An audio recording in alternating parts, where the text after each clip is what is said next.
5600 மதுக்கடை பெருகிடுச்சு. 5332 அரசு பள்ளிக்கூடம் குறைஞ்சிடுச்சு. பள்ளிக்கூடம் குறையுது, மதுக்கடை பெருகுது.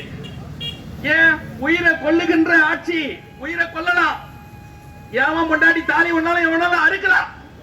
இளம் விதவைகள் உருவாகலாம், இளம் விதவைகள் உருவாக்கி கொண்டே இருக்கிறான்.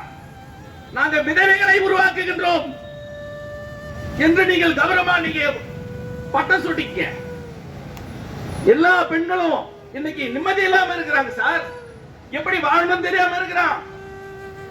பெண்கள்லாம் ஐயோ எப்போ வந்து போய் புருஷன் நம்மள அடிப்பானோ, காசு பறிப்பானோ, எப்பொழுது குடிப்பானோ அப்படின்னு ஆபத்து.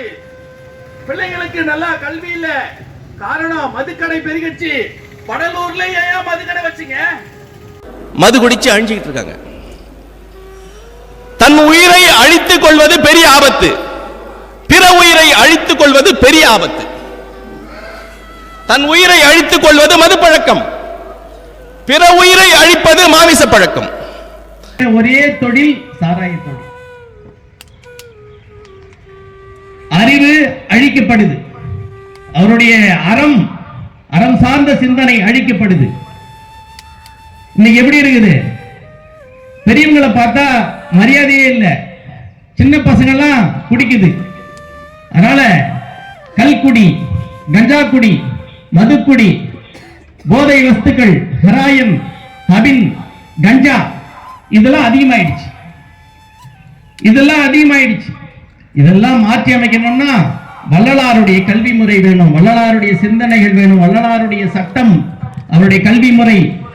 சாகா கல்வி கரைகின்ற சதுரா வருக. வள்ளலார் தான் இந்த உலகத்துல சாகாத கல்வி சொல்றார். ஒரு செய்தி சொல்றேன்.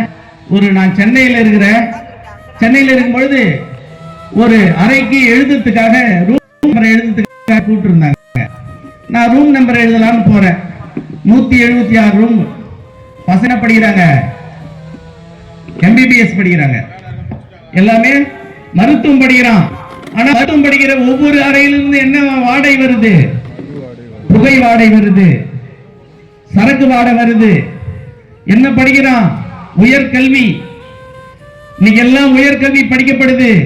ஆனா அவன் என்ன கல்வி படிக்கல? ஒழுக்க கல்வி படிக்கல, ஒழுக்கமான கல்வி இல்ல. ஒழுக்கமான கல்வியை கற்பித்து கொடுக்கக்கூடிய கல்வி முறை நம்ம கிட்ட இல்ல. அதனால அவனுக்கு ஒழுக்கம் தெரியல. அதனால ஒழுக்க கல்வி வேணும்னா யாரை படிக்கணும்? வள்ளுவரை படிக்கணும், வள்ளலாரை படிக்கணும். அந்த கல்வி முறை வேணும். இந்த சமுதாயம் இதற்கு மீண்டு வரணும். இந்த எல்லாரும் இந்த வள்ளலாருடைய கல்வி முறை, வள்ளுவருடைய கல்வி முறை, ஔவையாருடைய கல்வி முறை வேணும்னு நாம எல்லாம் போராடணும். அதனால அன்பு நண்பர்களே,